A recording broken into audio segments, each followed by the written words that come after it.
Recording started.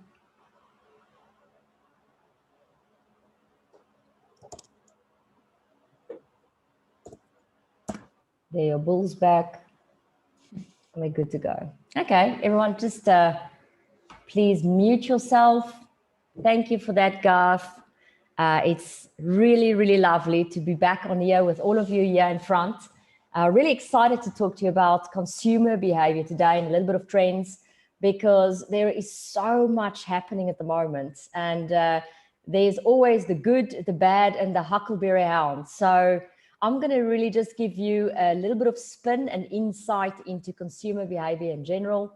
And then I'm going to talk to you about some of the trends that we are noticing around us at the moment. And when I'm saying around us, I'm specifically talking about our global community, our Circle of Excellence community, our Octopus community, which is more specifically the Octopus Tribe community, and what we're just generally seeing happening at the moment with ambassadors and partners and everyone. So hopefully you'll jump off this call today with a sense of real news, if you can call it that, really what's going on the ground, what people are talking about, what people are saying, and where consumer behavior really is going. So for those of you on the call who don't know me, I think on this call, most of you do, but we're recording these and really, really encouraging people, if the time doesn't suit, whatever, to go and replay this. And of course, Garth, you're always welcome to go and replay this to your groups of people as well, as you see fit. But I'm Landi Jac. I am basically the owner and founder of Worldwide Business Intelligence, which is represented by the octopus there, fondly referred to as Oki these days, which really is our mascot there. Together with Mike Hancock, my partner, we've just recently won the APEC Eco Conscious Leadership Development Award, which really means that you're dealing here with people who's passionate about change on the planet. And the change I'm talking about is the change that you on this call affect in the ecosystem around you, whether that's your family, whether that's your community, whether that's your clients. It's always lovely for us to see how our influence influences them, so that you can ultimately be of greater support to the entrepreneurs and the business professionals in your network. We've also won the President's Award last year. Thank you, Paul. I can see you on this call. Which is about contribution to the speakers industry. We're also certified by Education Alliance Finland. Now that certification does not only speak to only the content that we provide, it also speaks to the way in which we teach people. So the infographics and the diversity and the cultural intelligence and the commercial intelligence that we have in there. And then of course, we're a service provider of CBD points. So enough about me. Let's jump onto your consumer. Now I have the rhino there for you with his thick skin, because many times what the consumer think and what's actually going on in their day-to-day lives is not accessible by other people. Now there's all this talk about data and big tech. So when I'm talking about consumer behavior today, I'm not talking about algorithms, and I'm not talking about some computer who's tracked the behavior of your ideal client. I am talking about the way your consumer behave on a day-to-day basis and the way your consumer think on a day-to-day basis. So I'm talking about the real stuff here. And I'm not talking about thousands and thousands of data on people. I'm talking about 100 people. I'm maybe talking about 200 people in your vicinity, and really understanding how these people behave and how they think. So with me giving this background, you can see that I'm not talking about transactional intelligence at all. I'm talking here about relational intelligence. Now, I mentioned you earlier, Garth, on this call, a person who's impeccable with networking, with relationships, with understanding what relational intelligence means. And that is what I'm going to talk about today. Getting access to the way that your consumer think and behave because of the relationships that you've built with them, and not because of the big data you've collected and the algorithms you're studying. There's a massive, massive difference here. So I've prepared this infograph for you. Well, this is the type of infographics I'm talking about. Our octopus, especially old Oki, like to translate intelligence and information to people in the forms of an infograph. We have quite a few of these, but as we go along, we always develop new ones that is responsive to what's going on in the market. And when you look at this infographic here, I want you to take your eye there to the top of the infographic where you can see Oki, the octopus in the logo. And just for a moment, stand still on the following strategic questions about your consumer. And you can even write them down, or if the shot is clear to you, you can take a screenshot there. Here's some of the questions you want to ask yourself about your consumer today. Does your website, social media pages, and offerings speak directly to the heart of your consumer? This is a simple one. You can go after this and you can actually look at your website and look at your social media and ask yourself, look, if I was my consumer, would I sort of look at this and go, oh, it feels like Diane is speaking to me. It feels like I came here and Diane is actually speaking to me. Or do they go, this is a little bit confusing, don't know what's going on here. Does your consumer have a sense of familiarity when they engage with your environment?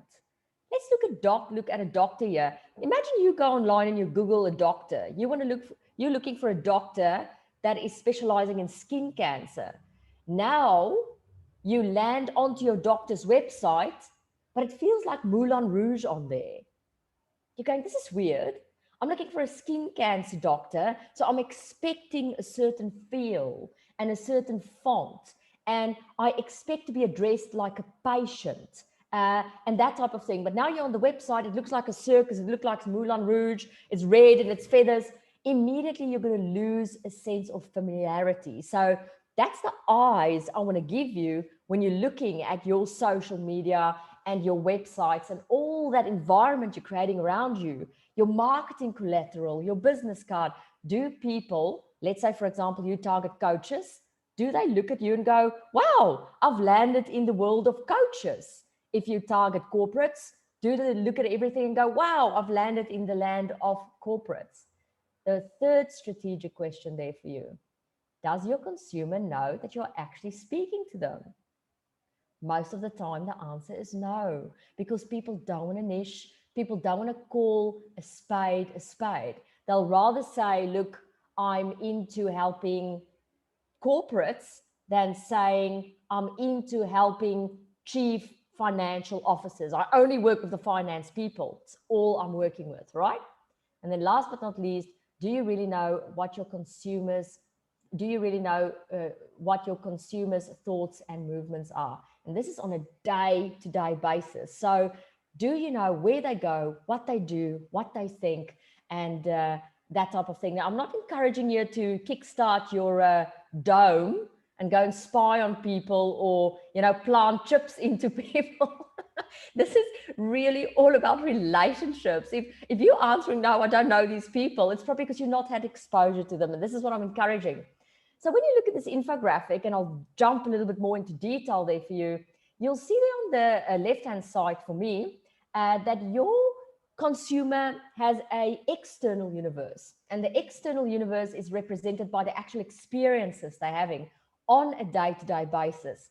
And then there with the yellow on the right, they have an internal universe, which is representative of the internal dialogue that's going on in their minds on a daily basis.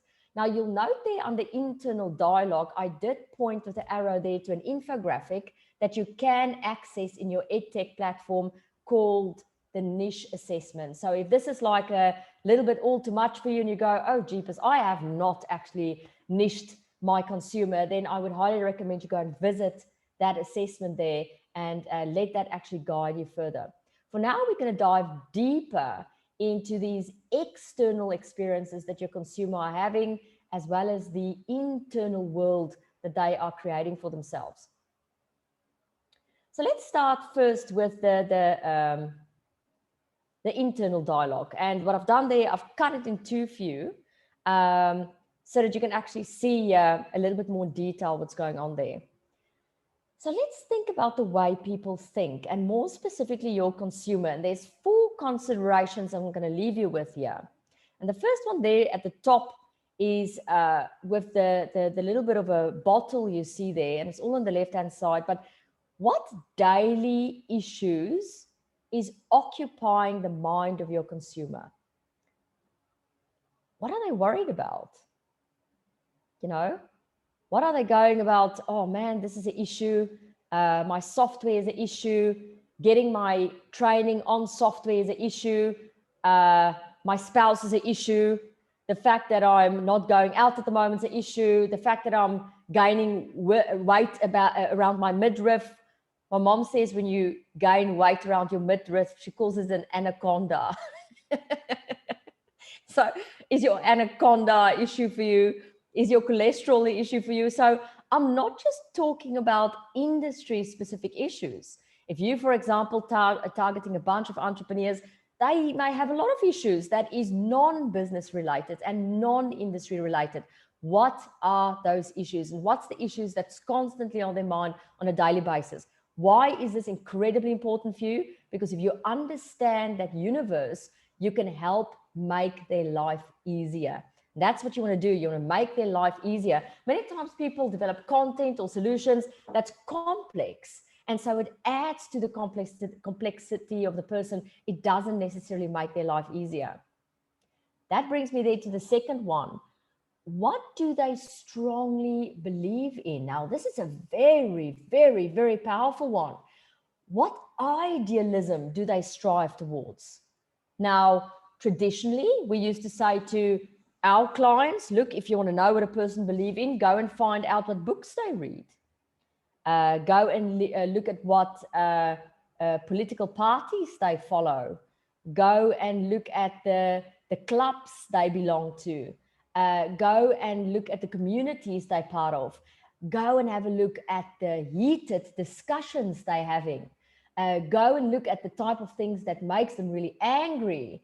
Those are real good insights into the idealism of your consumer, because those things are the type of things that really, really not only influence their buying behavior, but really influence what type decisions they're going to make based on what's really important to them. That's also a point of view towards their specific value system. Number 3, what get them going during the day? Now, you may think what's getting them going during the day is something like a supplement they're using or the fact that they're going to the gym. But the reality is what is keeping them going during the day is their cat, Max. And I've had such interesting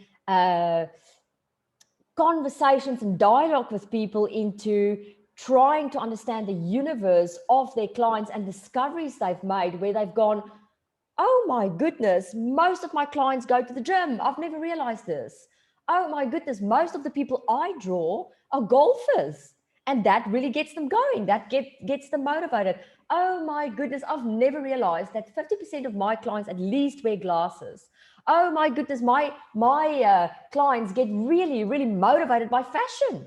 They like to do retail therapy, or what me and Mike is finding in our environment, most of our clients, most of the audience we attract are animal lovers. They really love animals. They either have a pet, or they like to travel after animals, or they like pictures of animals, or they really like animals. And surprise, surprise, look behind me, you can see animals behind me. So it's not 100% of them, but it's at least 80% of them, which is incredible insight, because now you want to use animals in your marketing collateral. You want to use it in your logos. You want to use it as an icebreaker. You want to have presentations with animals in because people enjoy those. And then last but not least, what exactly inconvenience or worry them?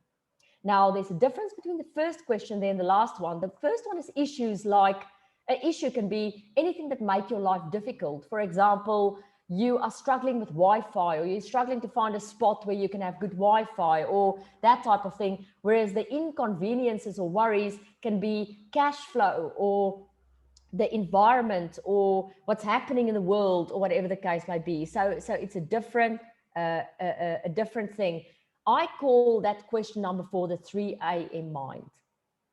That question number 4 is about what wakes you up 3 o'clock in the morning. Not you, your consumer. Can you imagine the level of intelligence you'll have if you know what your consumers are worried about at 3 o'clock in the morning? Is that so that you can manipulate them or influence them or become a Dr. Evil? Not at all. That is so that you understand the heart of them, so that you can develop a solution that is for them, so that you can help them. You know how many people in entrepreneurship say to me, Landi, I cannot sell. It drives me insane. I don't want to be that salesperson. I always say to them, replace the word sell with solve. That's all you have to do. Because if you understand the 3 o'clock mind of your consumer, you have the real ability, not the fabricated ability because you had a good idea one night. You have the real ability to affect change in people's lives, to really get them to sleep peacefully, because you understand at 3 o'clock in the night, they're worrying about A, B, and C. So let's move on to the external universe. I want you to maybe just take 2 minutes or 1 minute or 10 seconds. I've realized I've just given you 3 different times there, to just write down some questions you may have for me or the group at the end, so that we can have a really nice discussion about it. I would rather be finished earlier and have us talk about this a little bit more. So do write those questions down, and I'm just going to take a sip of my coffee. I don't normally drink coffee these days, but this morning I thought about a coffee. Right, so now we're going to the external environment here. Now we're looking at things like there at the top. What are they reading and listening to, right? Look at the eyes. What do they put in front of the eyes? So trace their steps every morning. Say to yourself, okay, this is interesting. My ideal consumer, let's look at how they behave. Do they get up in the morning and click on the TV and watch the news? Do they sit at the breakfast table and read the paper? Do they go into the bathroom and put their makeup on and listen to YouTube videos on a topic? Do they read a book, or maybe they have religious material they consume before they start their day? Do they go to the gym, put the podcast into their ear? Do they listen to music? Do they have complete silence? Are they listening to nature? Really, really important considerations, not only in terms of understanding your consumer and their problems, but also understanding the way in which you're going to give them material to consume. I mean, if your group is on the treadmill every morning with a podcast in their ear, but you developing for them a Hollywood movie, you're sort of going to miss each other. Or if they every morning, in the age group where they still enjoy a proper, crisp newspaper and a coffee, but you doing freaking Mr. and Mrs. High-Tech podcast, they're just going to go, good on you, but doesn't work for me, right? I want my paper. So have to understand that audience. You have to understand what gives them joy. And I think this is where people miss it. They read the environment and the trends, and then they go give the consumer something based on the environment and the trends, but they're completely oblivious of the world or the bubble that consumer has created for themselves on a daily basis. The next one is there, who are they talking to? Who are they taking advice from? Strange thing, but I had actually, when we started our Circle of Excellence, we had a lot of people saying, look, before they want to move ahead with us, they want to check in with their spouse. And over the last year, that has changed quite significantly. People are now checking in with their parents, whether they should go ahead. Isn't that fascinating? And I'm not talking about an age group here of 20, 30, 40-year-olds. I'm talking here of an age group of 50-year-olds. And, if you're lucky enough to have your parents still around in your 60s, but people really checking in with relatives, whether they should move ahead with a program, whatever, as opposed to checking in with a colleague or someone at a network or a peer. So they're now checking in with family. Is it because of COVID? Is it because people are now in close vicinity to each other? Is it because they don't network anymore, but would rather go to a daughter or a nephew or someone in the house saying, look, I'm buying into this. What do you think? What do you think, my tribe? You know, type of thing. So that's very, very interesting. But who are they talking to? And more importantly, who are they taking counsel from? You know, are they taking counsel from their pet? Are they looking at their dog and going, what do you think? Do you think I should do this? Are they taking counsel from their children? So many people, especially in the cereal and porridge industries, know that the parent will not choose the porridge or the cereal. It will be chosen by the child. So the child walk down in the aisle and go, I want the pink strawberry pops, or I want this one, or I want that one, whatever. And you don't stand a chance in hell. You're not going to make that decision. The child is going to make, you taking counsel from the child. So that is the essence and the heart of consumer behavior, knowing who counsels your client. For example, in corporates, a lot of people don't get that it's the executive assistant that counsels the CEO on what he and she should do or not. Many people don't realize that many times these corporates, especially the CEO, has a lead consultant with whom they've had a relationship for years. And if you don't get past that person, you'll never get in. Many people don't realize that a CEO is scared to death of the CFO, the numbers guy, or his auditor. And if you don't incorporate those people in your advertising and your marketing collateral and your conversation, you're just not going to be able to reach that person. So who are they talking to? Who is counseling them, and who do they trust, and who's giving them advice? That brings us to the third one there. What is their daily habits and routine? Simple question, but incredibly powerful. Where do they go? What do they do? Are these people who are sitting in traffic swearing all the time? Are you working with people that hang out in coffee shops? Are you working with a crowd that loves luxury and sit around in hotels? Are you busy dealing with people who's hanging out in the gym all the time and pumping muscles? Are you dealing with people who's part of some prestigious clubs and hang around there and that's what they do? Are you dealing with people who's in libraries? We have to ask ourselves these questions. What do they do on a day-to-day basis? Because that's where you get them. That's where you associate with them. And that's how you pull some of that into your brand for a sense of familiarity.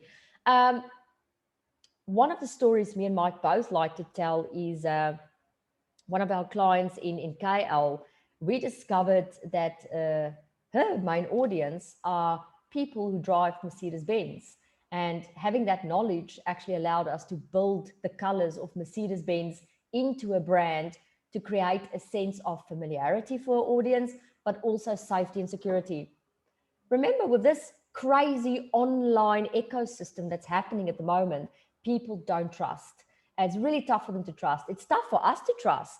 You know, you look at stuff and you go, is this real? Are they trying to entice me? Is this a bit of a, you know, what's going on here? Maybe I should get a reference. Maybe I should ask someone. So the more you create that level of familiarity for your consumer and therefore giving them the message that, look, I do get you, the more you will actually be able to, in a positive way, influence buyer behavior, aka sales. That brings me to the fourth question there. What exactly are they consuming? Are they drinking Coca-Cola? Are they drinking freshly squeezed fruit juices that's paraben free? Are they drinking wine? Are they eating hamburgers? Are they McDonald's haters? Are they fine dining people who love that type of experience? Do they enjoy Asian food? What do they consume?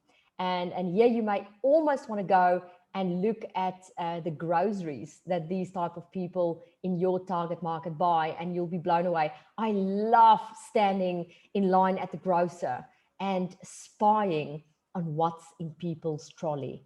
I find it fascinating to look, and then I try in my mind to create a consumer story. Is this person healthy? Are they trying to alkaline themselves? Are they a person who like to entertain? Is there children in the house? Do they like color? Are they a budget type of aware person? And this is a real nice game that you can play if you want to start getting the heart of consumer behavior. So just one step back, in summary, your external issues, and you can take a photo of this if it's going to be helpful for you. Your external issues would really be, in summary, what are people reading, listening to, who are they talking to, what's their daily habits, what routines are they following, and what exactly are they consuming. You can almost use this as a checklist, or you can use it as an assessment to help you actually do a little bit of self-study afterwards and come up with a bit more of a real profile of this consumer. I think we've been so indoctrinated with the niche concept that it calls us many times to sit and do a workshop on your niche and who you want them to be, as opposed to going and analyzing the behavior of your consumer, which can be two completely different things.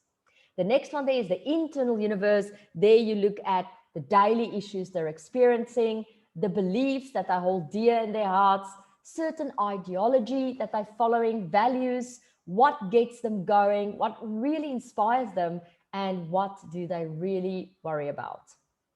So there's your infographic. Here's a good opportunity for you again to take a picture if you want to. If you want to actually look and study more into this infographic a little bit later. So this brings me to some of the trends for 2021. This is consumer behavioral trends that we have noticed in our environment this year, or in last year specifically. So it's the sum total of those two.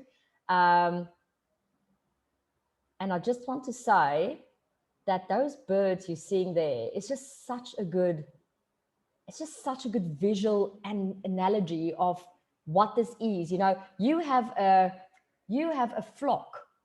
You have a flock of birds, and they tend to all look in a certain direction, whether that direction is, this is what I want the world to look like, this is what I want my family structure to look like, this is the experiences I want to have, this is what I want to put into my mouth from a taste perspective, this is what I want to see, this is what I want to feel, this is what I want to experience. So you understanding the behavior of your consumer would be you allowing yourself to get insight into what's important for your flock and how your flock behaves. So one of the trends that we clearly seeing emerging is people are looking local. You know, I don't want to be funny, but it's not like they can really go global. Of course, people are people are doing the global thing online and they're doing all that. I mean, in a large extent, we are doing that, remaining international and remaining global. But I mean, it's, we've not really been traveling a lot. We're probably planning to do more of that again in 2022, onwards, 2023 or whatever.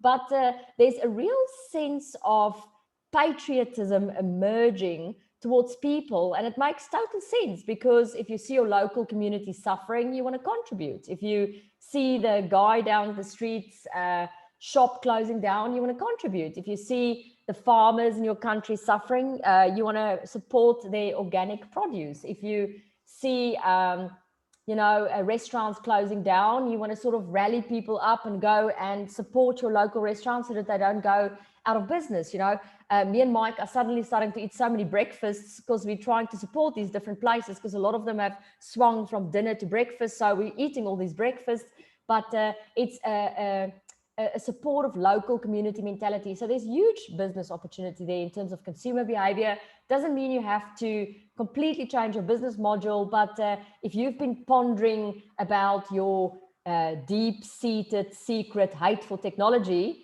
it's not such a bad thing. You may be much more on the right track. You realize there's a lot of people going, look, I'm going to contribute locally. I'm going to canalize people locally, and I'm going to do that until I know what's going to happen again. Can't travel internationally, can't contribute to other countries except for online. So I'm actually going to go offline and contribute local. Now, you may not want to do local, but you want to maybe do more offline, or maybe you want to do more offline and not so much local. It doesn't matter, as long as you are aware that there's quite a strong trend developing with people going, No tech, no nothing. I just want to do something local. I want to contribute. Look at all these animals sticking together locally on the picture. Then also exciting one, really brand new supply chains developing. Boy, oh boy, let me tell you, when it comes to tough times and the world changing, people get super creative. Me and Mike's been incredibly inspired by people's creativity and how they view their supply chain. And they're looking different at who's going to supply me with what and how am I going to deliver to the client. And a very, very obvious way in which you can see this happening is when you go to your local supermarket, you'll suddenly see the magical appearance of products on the shelf that never was there before. And you go, huh, that's strange. Last week I was looking for this product. Now suddenly it's that product, and now that product is gone. And now this, it's because of supply chain and how that's changing. You know, you maybe were a very fat and happy supermarket, and you know, you forced your suppliers with price sensitivity because you want to make the most profit. And now suddenly some of these supermarkets are going, oops, there's no one to supply me with products and services, so I'll have to support you and I'll have to bring you into my supply chain. So that's really interesting. And then this also is leading to really interesting collaborations. That's a trend or a wave that me and Mike has been riding in the past few months, going, hey, here's a nice pot of honey. Why eat it alone? Why not share?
It's always interesting when the screen freezes, when nobody says anything and everybody's waiting for somebody to say something.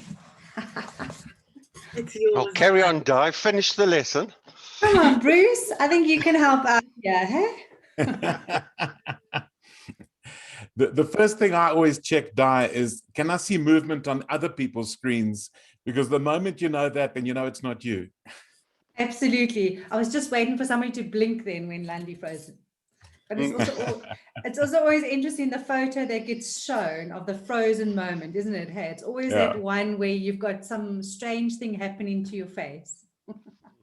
Exactly. Exactly. Nicola, any ideas what's going on? I'm still waiting to hear from her. She's Okay. back.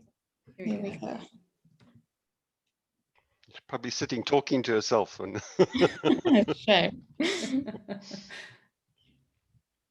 You unmute now, Landi. I'm back, everyone. Everything just stopped. It literally just stopped. So I'm just going to continue with the recording and then we'll go on. I don't even have an explanation for this. It just stopped. Okay, so I'm just going to go back. It is recorded anyway, because it continued. You can watch yourself freeze later. I look a little bit freezing again, to be honest. I'm just looking for the keynote quickly because that somehow disappeared as well. It's Murphy's Law. It is our friend Murphy. Okay, so we should be back here now. I'm just waiting for the keynote to be an option for me.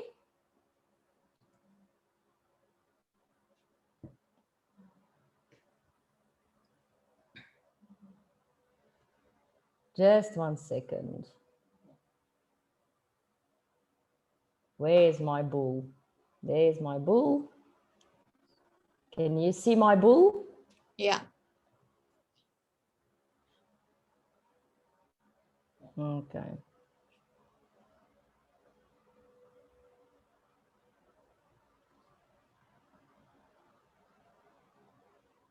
Okay.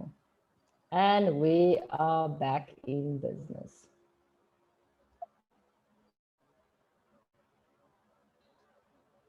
Okay. So collaborations. I'm not sure exactly where I cut off, but go and look at, are you the person who's developing the product and service and supplying the product and service and following the product and service and upselling on the product and service? Or can you start to incorporate people in your entire supply chain, therefore working with the principle of 1 + 1 = 11? Another trend we're picking up on here is family business. Just look at that birdie and then its nest. I mean, people has been literally forced to live together, work together, laugh together, cry together, eat together, do everything together. And I cannot tell you how many times I'm hearing this now. Oh, my daughter is now doing my social media. Oh, my husband has decided to come on board and work with me on this. Oh, this one is doing this. Oh, my family is doing this. And families are really starting to stick together. I'm personally very interested in seeing how long this trend is gonna ride out, because the opposite is happening as well. People saying, look, I love my wife, but I can't work with her anymore. Or you know what, I really, my husband's a cool dude, but need my own space, need to get out of here, need my own office. So a lot of people has been promoting that the era of the office is over. Me and Mike don't necessarily see that. A lot of people want to get out of their house. A lot of people go and need their personal space now, their golden hour. I think the way that these offices is going to structure it is going to be slightly different. We do seeing the comeback of these co-working spaces or more flexible ways of actually having an office. We personally have clients who's literally bought the house next door and turned that into an office. So there is many things. So this is a bit of an extreme here.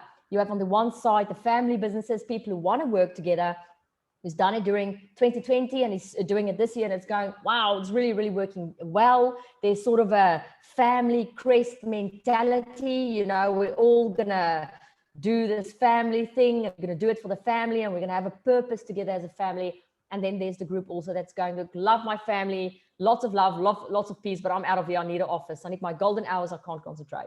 So both of those things happening. Now that is it from my side for consumer behavior. I'm going to take you now back to the infographic so that we can speak to that.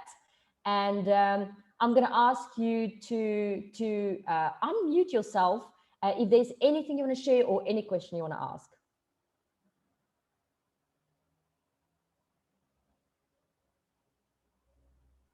I'll just sit and smile at you until someone has a question. So Landi, mine's not as less a question and more a kind of observation or realization as you were going through the slides, is in this digital age when so many people have got social media accounts from Facebook to Instagram to, you know, whatever else, and they're posting, anybody in sales can go and look at not only the LinkedIn, which is the formal work experience, but what their personal preferences are. So the point that you were referring to is what are they doing, what do they like, what do they dislike, is a lot of it is available. So it makes it quite interesting in doing research for a targeted customer, how much information can be gleaned in advance of engaging with them and starting to do your kind of early pitching. Well, there's great insight from Robert. Thank you so much, Robert, because you can literally head over to the LinkedIn profile and scroll down. You can literally do that. Some people put that on their Facebook as well, right, Robert? Where they actually put, but I mean, you can just go and look at a person's Facebook. You'll go easily, oh, this person is nuts about animals. I mean, it's not like I'm very subtle about what I like on my Facebook.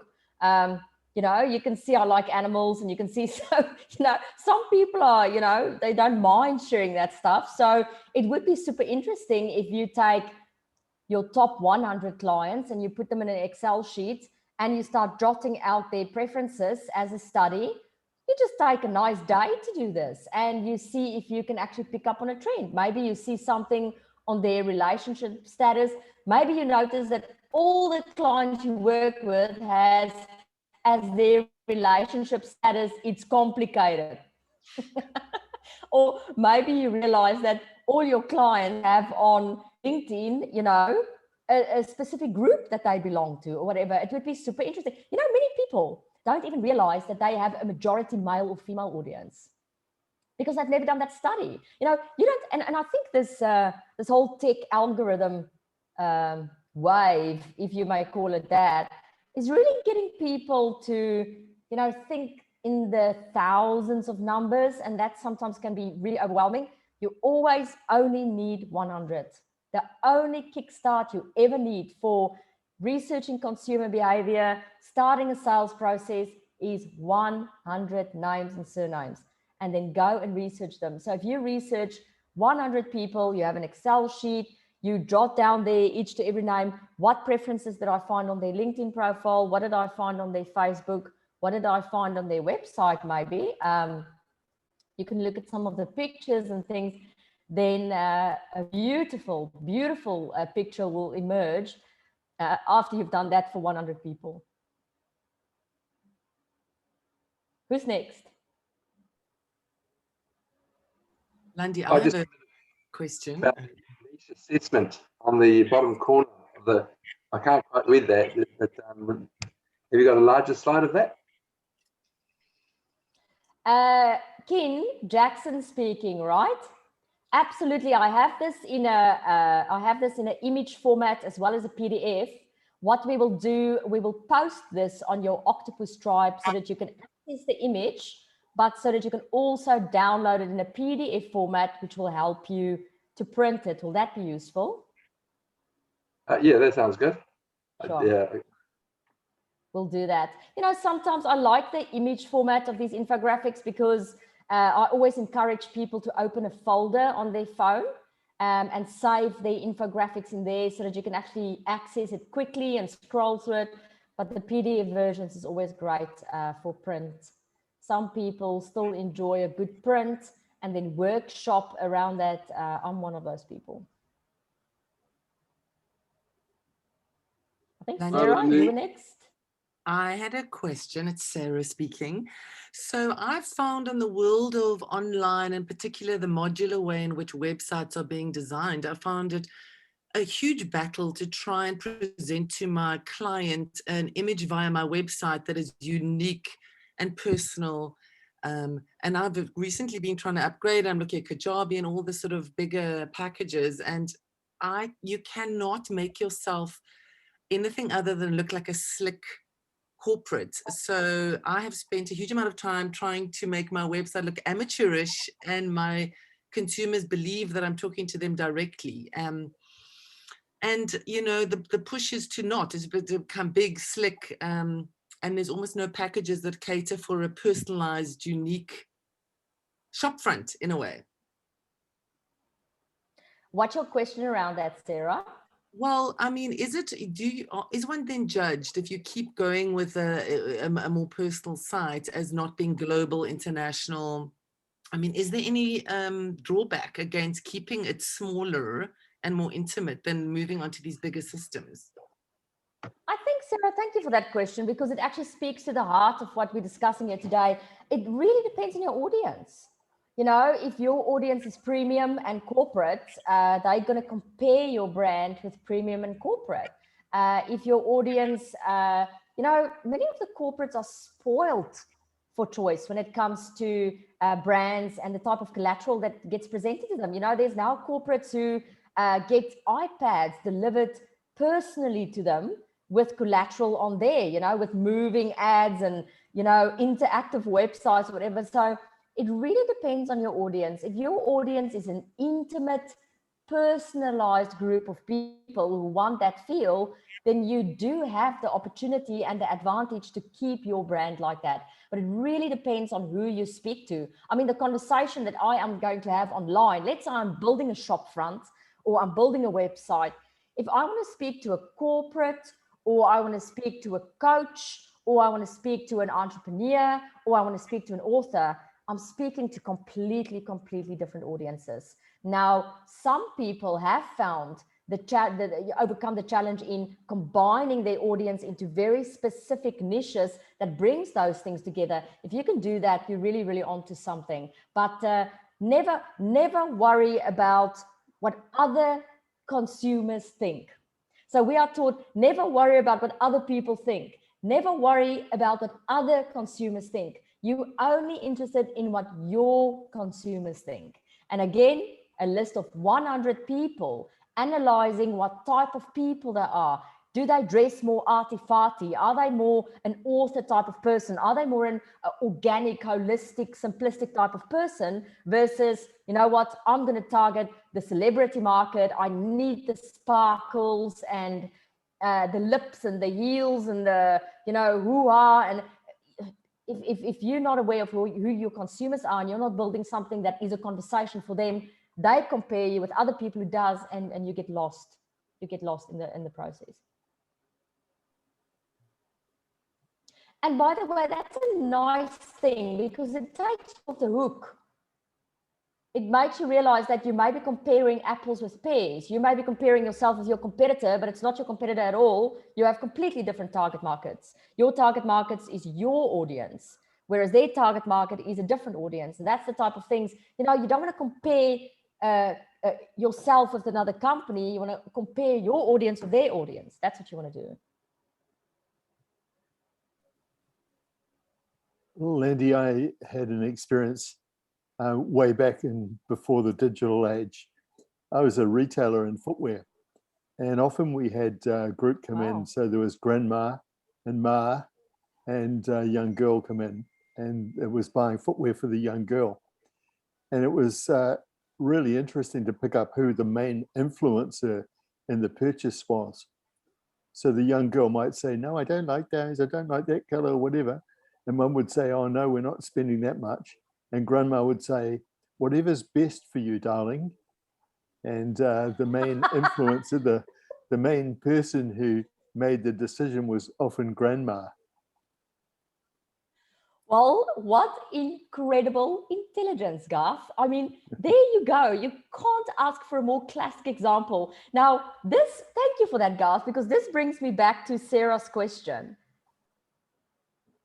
Sarah, you may be spending millions of dollars developing a front shop and website for Ma, but you should be developing one for grandma.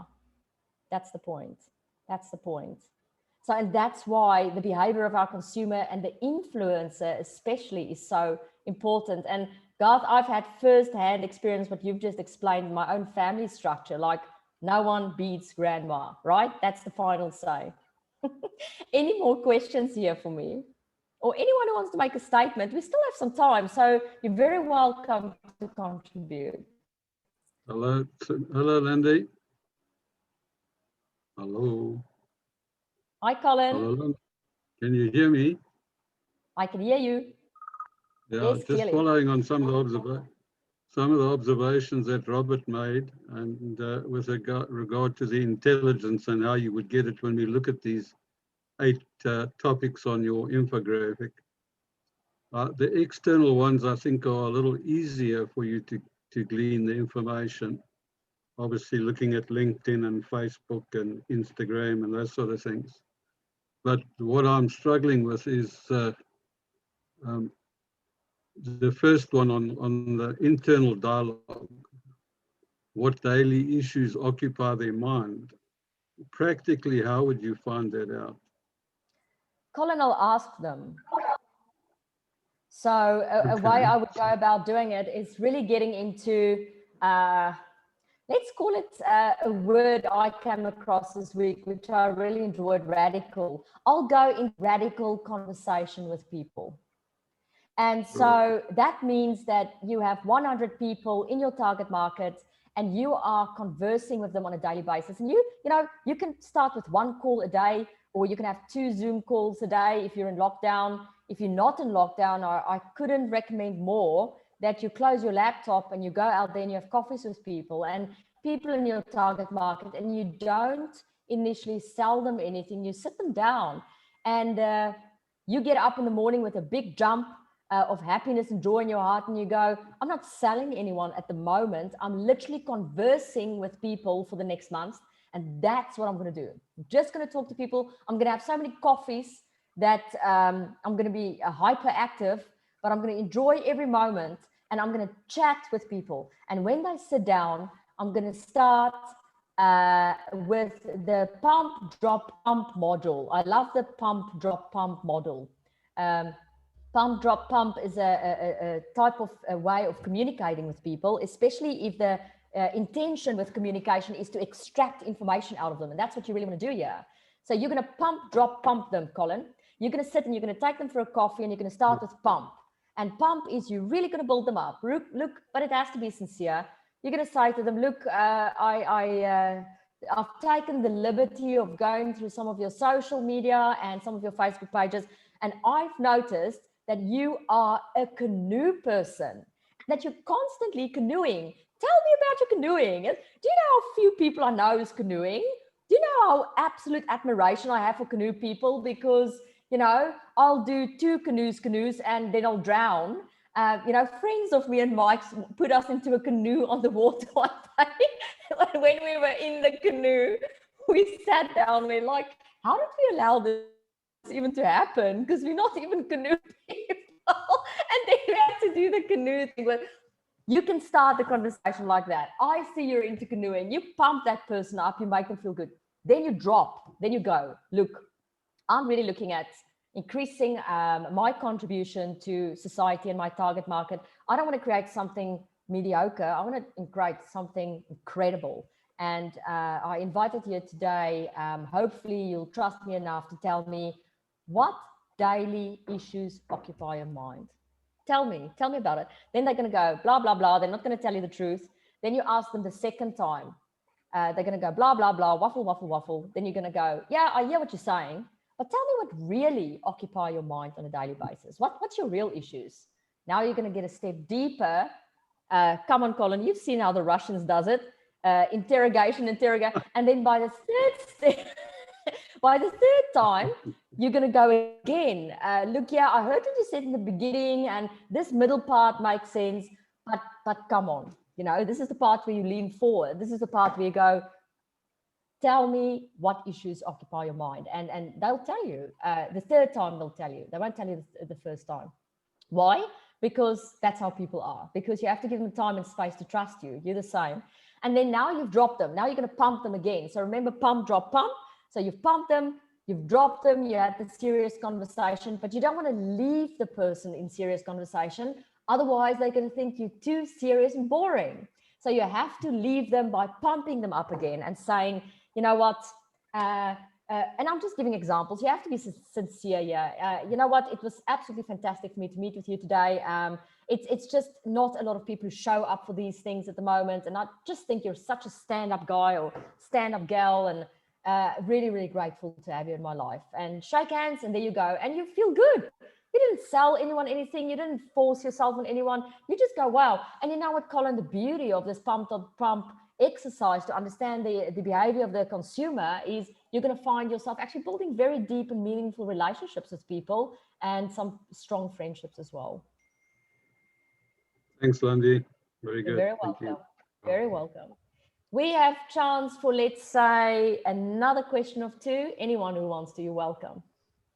Cool. I've got something I just want to share, Landi, just something that we do for all our clients. We have an initial kind of session where we call creating the future focused framework. I think Ian calls it the architect system, thing. And what you're doing is we kind of building a map with our client, with a roadmap. But what we've learned is to throw in a whole bunch of other questions to kind of grow that love and trust right up front. So we ask them about all the other aspects of life. So we chat about relationships and hobbies and holidays and their faith and, where their children are going to be in 3 years' time. And even though it's good to build that relationship, it gives us huge insight into the mindset of where our clients are as well. So we take a majority of that to build customized program roadmap for them. But we're also gleaning huge amount of wisdom out of that by looking at different habits and that. And we definitely have changed our target market kind of marketing for the needs of people that we don't even express normally through what we normally serve, because we kind of opening them up and peeling back those layers quite hard right in that first session. and that allows us to glean that kind of wisdom from them in a kind of clever relational kind of way. That's stunning, Bruce. I love it. You know, you're actually very much in par with a big corporate trend at the moment, where they're completely revamping the induction process and aligning it to what you've just communicated here, where, you know, many human capital departments and corporates are now taking a very standardized induction process and changing it to, okay, Bruce, sit down and tell me what's your career aspirations. Sit down and tell me what house you and your wife want to buy. Sit down and tell me what is the education that you want your child to have one day. Sit down and tell me whether you want to be location specific or whether you want to half work from home and half from an office. Tell me about you, Bruce. And so that is very much in par and in line with what a lot of corporates are doing at the moment. And I just love it, because transactional, and this is probably the statement I want to leave you with here today, transactional will never win over relational, ever. It will never win. So your absolute competitive advantage is your ability to have deep, meaningful relationships with people. You know, Bruce, if I'm in your environment and you ask me, you know, about my aspirations and future and loves and loathes, why would I want to go to a bigger competitor who's not going to give me that personal information and make me feel loved? So never ever feel that you are truly in competition with big corporates or big institutions in which you feel you can't reach their level, because your relationships that you're having with people are gold.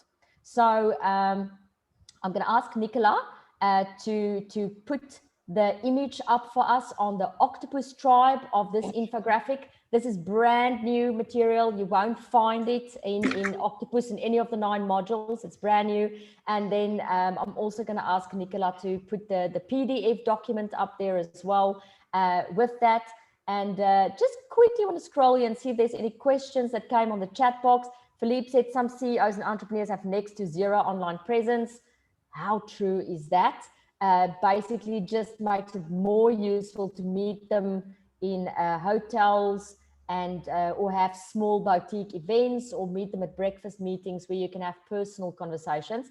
Paul said, thanks, Landi, and all. See you soon, leaving for another meeting. Bye, Paul. Heather, yep, I am drinking decaf. Otherwise, you won't be able to cope with me. Sarah wants to ask about clients moving on offline, which I'm noticing. What are people using to connect or create community if a global audience? I try WA, but not everyone likes that. What's WA, Sarah?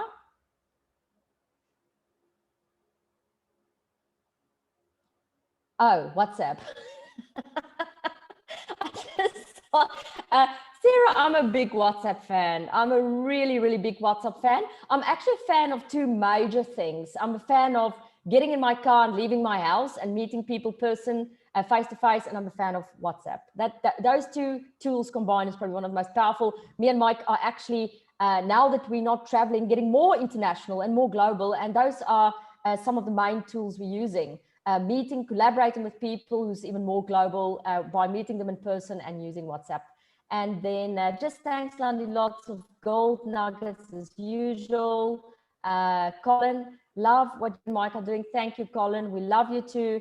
And I hope you all have a fantastic rest of the morning, rest of the evening, wherever you are in the world. Thank you, everyone. Thanks, Landi.